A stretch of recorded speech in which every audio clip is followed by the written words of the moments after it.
وہ اللہ تعالیٰ کی تجلی کے سائے میں آ جائیں۔ تو متقی لوگ اللہ تعالیٰ کی تجلی کے سائے کے نیچے چلے جائیں گے اور وہ سایہ ان سے جدا نہیں ہوگا۔ حضرت عیسیٰ علیہ السلام کے بارے میں آتا ہے، ان سے پوچھا گیا متقی آدمی کون ہے؟ فرمایا کہ جو دلی جذبات کے ساتھ اللہ تعالیٰ سے محبت کرنے والا ہو، یعنی اللہ تعالیٰ کی محبت میں شدید ہو۔ دوسری تعریف فرمائی کہ جو اللہ تعالیٰ کے لیے اعمال کو صحیح قوت سے بجا لانے والا ہو، پوری طاقت سے جتنی استطاعت ہے اس کے مطابق اللہ تعالیٰ کے لیے عمل کرنے والا ہو۔ تیسری تعریف فرمائی کہ وہ اپنے ابنائے جنس کے لیے رحم کا جذبہ ایسے رکھتا ہو یا ایسے رحم کرتا ہو جیسے وہ خود اپنے اوپر رحم کرتا ہو۔ یہ تین تعریفیں حضرت عیسیٰ علیہ السلام نے فرمائی۔ محمد بن یوسف فریابی رحمہ اللہ ایک بزرگ گزرے ہیں، تفسیر عزیزی میں یہ واقعہ شاہ عبدالعزیز محدث دہلوی رحمۃ اللہ علیہ نے لکھا ہے۔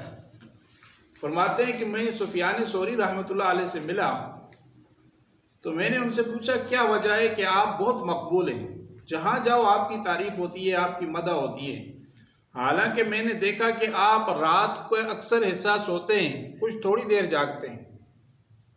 فرمانے لگے کہ یہ تقوی کی وجہ سے اللہ نے مجھے اتنی مقبولیت عطا کر دی۔ تو سفیان ثوری رحمۃ اللہ علیہ ان بزرگوں میں سے تھے جو ہمیشہ حکومت کے معطوب رہے۔ خلیفہ منصور کا دور تھا تو یہ حکام پہ سخت کڑی تنقید کرتے تھے ان کے ظالمانہ فیصلوں پر، اور وہ جو ظالمانہ سلسلہ عوام کے ساتھ رکھتے تھے، حتیٰ کہ خلیفہ منصور نے کہہ دیا کہ ان کو جہاں ملے پکڑ کے لاؤ اور سولی پہ لٹکا دو۔ یہ مکہ شریف چلے گئے، وہاں ان کو پتہ چلا کہ خلیفہ منصور ان کے پیچھے آ گیا، تو انہوں نے اللہ تعالیٰ سے دعا کی کہ یا اللہ مجھ سے تیرا کعبہ چھوٹ جائے گا تو میری مدد فرما۔ تو لکھا ہے تفسیر عزیزی میں کہ اللہ نے اس کو راستے میں ہلاک کر دیا، خلیفہ منصور کو۔ خلیفہ عبد الملک مروان بن عبد الملک نے ایک حکیم سے پوچھا تقویٰ کیا ہے؟ فرمایا کہ خدا کو مخلوق پر جو آدمی ترجیح دے اور آخرت کو دنیا پر ترجیح دے وہ متقی آدمی ہے، یعنی اللہ کا فیصلہ ہے تو اس کو مخلوق کی پرواہ نہ کرے، اور جہاں آخرت کی بات ہے وہاں دنیا کی لالچ میں نہ آئے، وہاں آخرت کو ترجیح دے دیں۔ تو یہ تو تقویٰ کے حوالے سے بات تھی۔ آج ہم چلتے ہیں اگلی آیات کی طرف۔ اعوذ باللہ من الشیطان الرجیم، بسم اللہ الرحمن الرحیم، سورۃ البقرہ آیت نمبر 2۔ الذین، وہ لوگ، یؤمنون، جو ایمان لاتے ہیں۔ آمن یؤمنو، یہ جمع ہے یؤمنون، فعل مضارع، بالغیب، بامن ساتھ، غیب منا غیب کے، بن دیکھے، واو منا اور، واو منا جہاں بھی قرآن میں آئے گا اور، لا کے معنی ہوتے ہیں نہیں، فی کے معنی ہوتے ہیں میں، من کے معنی ہوتے ہیں سے، من کے معنی ہوتے ہیں جو، ٹھیک ہے، یہ جہاں بھی قرآن میں آئے۔ واو اور، یقیمون، اقام یقیمون، قائم کرتے ہیں، جمع ہے، الصلاۃ، نماز کو، واو منا اور، مما، اصل میں تھا من ما، تو وہ مین نون جو ہے وہ اخفا والا تھا، جذب والا تھا، وہ اس کے اندر مدغم ہو گیا، تو اس چیز سے، رزقنا، ہم نے دیا، رزقنا، ہم نے دیا، ہم ان کو، ينفقون، خرچ کرتے ہیں، والذین، اور وہ لوگ، یؤمنون، جو ایمان لاتے ہیں، بما، ساتھ اس چیز کے، انزلا، جو اتاری گئی، باون ساتھ، ما، جو، انزلا، اتاری گئی یا نازل کی گئی، الا، معنی طرف، کا، آپ کے، الا جہاں بھی آئے گا قرآن میں طرف، کاف کا معنی ہوتا ہے مخاطب کے لیے، یعنی حضور علیہ السلام کی ذات مبارک، وما، اور جو، واو معنی اور، ما معنی جو، انزلا، اتاری گئی، من معنی سے، ابھی میں نے بتا دیا پورے قرآن میں جہاں ہے، قبل پہلے، کا آپ سے، جو اتاری گئی آپ سے پہلے، پھر واو معنی اور، با معنی ساتھ، الآخرہ آخرت قیامت، یوقنون جمع ہے یقین رکھتے ہیں، اولئک یہ لوگ، علی پر، ہدن ہدایت کے، من ربہم من معنی سے رب معنی رب، ہم معنی ان کا، یہ ہدایت پر ہیں اپنے رب کی طرف سے، واو معنی اور، اولئک یہ سب لوگ، ہم وہ، المفلحون فلاح پانے والے، ہم کے معنی جہاں بھی آئے گا وہ سب جمع کریے، فلاح کہتے ہیں منزل تک پہنچانا۔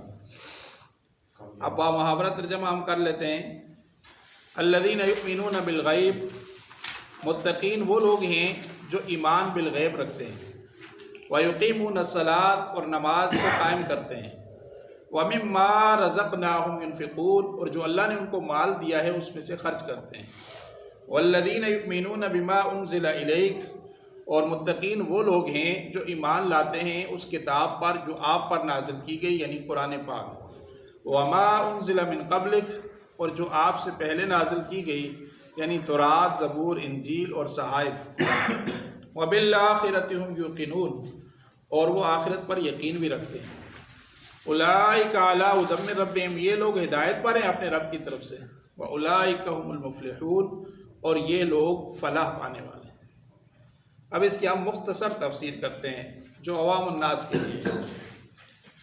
ایمان بالغیب، ایک ہوتا ہے علم، اس کے معنی ہوتے ہیں جاننا، ایک ہوتی ہے معرفت، اس کے معنی ہے پہچاننا، ایک ہوتا ہے ایمان، اس کے معنی ہے ماننا۔ اب دیکھو قرآن میں آتا ہے کہ یعرفونہ کما یعرفون ابناءہم، یہودی حضور علیہ السلام کو ایسے پہچانتے تھے جیسے وہ اپنے بیٹوں کو پہچانتے تھے۔ اب وہ پہچانتے بھی تھے اور جانتے بھی تھے، علم بھی تھا، معرفت بھی تھی، ایمان نہیں تھا، مانتے نہیں تھے۔ تو یہاں آیا کہ متقین وہ لوگ ہیں جو ایمان لاتے ہیں بالغیب۔ غیب کس کو کہتے ہیں؟ غیب کہتے ہیں جو ادراک، حواس ظاہرہ، حواس باطنہ، عقل، خیال کی دسترس سے باہر ہو، نہ وہ چیز حواس ظاہرہ میں آ سکے، آنکھ میں آ سکے، کان سے اس کو سن سکے، اور نہ وہ حواس باطنہ دل، اور نہ ہی عقل، فہم، خیال، اس ساری چیز کی دسترس سے جو باہر ہو اس کو غیب کہتے ہیں۔ جیسے اللہ تعالیٰ کی ذات، اللہ تعالیٰ کی صفات، برزخ، قیامت، آخرت، یہ ساری چیزیں غیب ہیں، ان پر ہم ایمان لاتے ہیں۔ اور یہ اللہ تعالیٰ کی صفات ہے، عالم الغیب والشہادہ، وہ غیب کو بھی جاننے والا ہے اور ظاہر کو بھی جاننے والا ہے۔ وَيُقِيمُونَ الصَّلَاةَ اور نماز کو قائم کرتے ہیں، یہ نہیں کہا یؤدون الصلاۃ نماز کو ادا کرتے ہیں، یقیمون الصلاۃ نماز کو قائم کرتے ہیں۔ حضرت عبداللہ بن عباس رضی اللہ تعالیٰ عنہ فرماتے ہیں کہ اس کے تمام ارکان کے ساتھ ادا کرتے ہیں، رکوع، سجود، اس کی تلاوت، اس کے واجبات، اس کے فرائض، اس کے سنن، اس کے مستحبات، آداب، سب کا خیال رکھتے ہیں۔ یعنی نماز کے اندر خشوع اور خضوع ہوتا ہے، وہ ایسی نماز، تو اس لیے کوشش کی جائے ایسی نماز اپنی بنائی جائے کہ جس کے اندر خشوع بھی ہو، خضوع بھی ہو، جلدی جلدی نہ پڑھا جائے، ٹھہر ٹھہر کے پڑھا جائے، اور ہر لفظ کے معنی پہ بھی غور کیا جائے، اور یہ بھی دل و دماغ میں رکھا جائے کہ اللہ تعالیٰ کی ذات کے سامنے میں کھڑا ہوں، اللہ مجھے دیکھ رہا ہے۔ تو نماز کے اندر جتنا خشوع اور خضوع آئے گا اتنی ہی نماز جاندار ہو جائے۔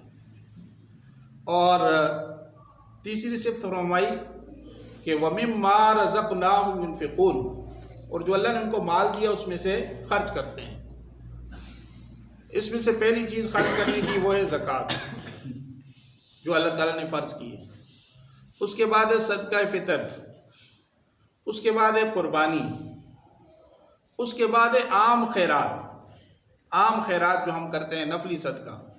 اس کے بعد ہے یتیموں، مسکینوں، بیواؤں، مہمانوں پر خرچ کرنا۔ اس کے بعد ہے وقف، کہ اگر اللہ تعالیٰ نے مال دیا ہے، زمین دی ہے، تو وہ اللہ تعالیٰ کی رضا کے لیے وقف کرے۔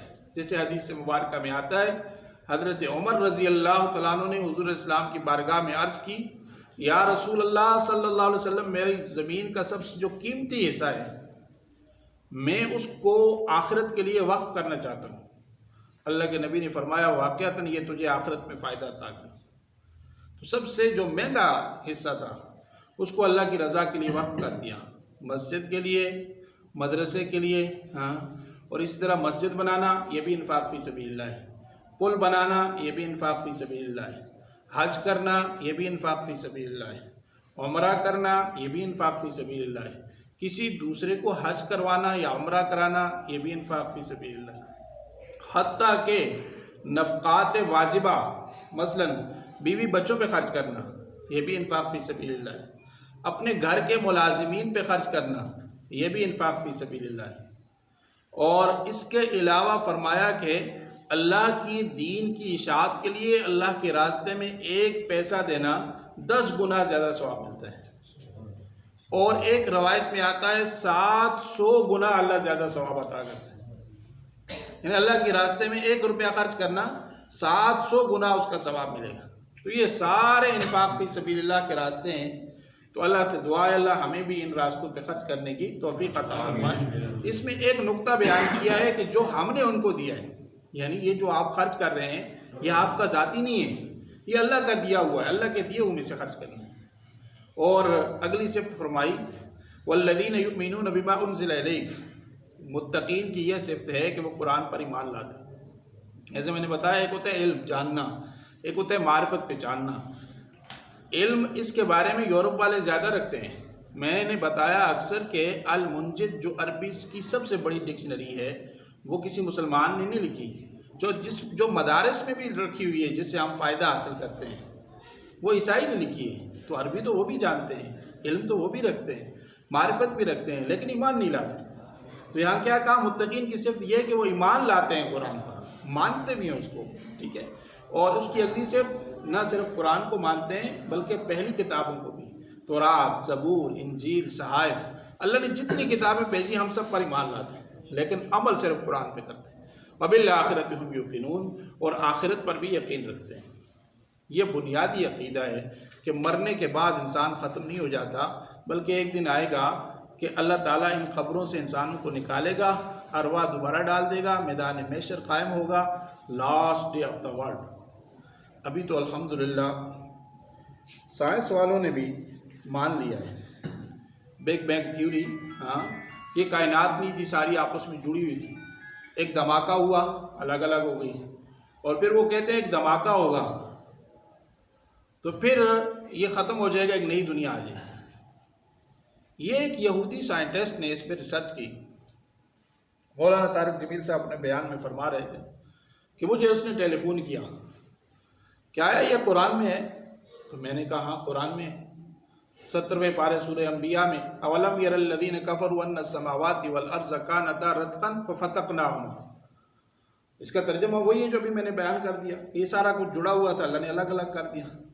کہتے وہ اس آیت کو پڑھنے کے بعد مسلمان ہو گیا کہ ہم صدیوں بعد ایک بات ہمارے سامنے آتی ہے، ہم تحقیق کرتے ہیں، وہ قرآن میں پہلے سے ہے۔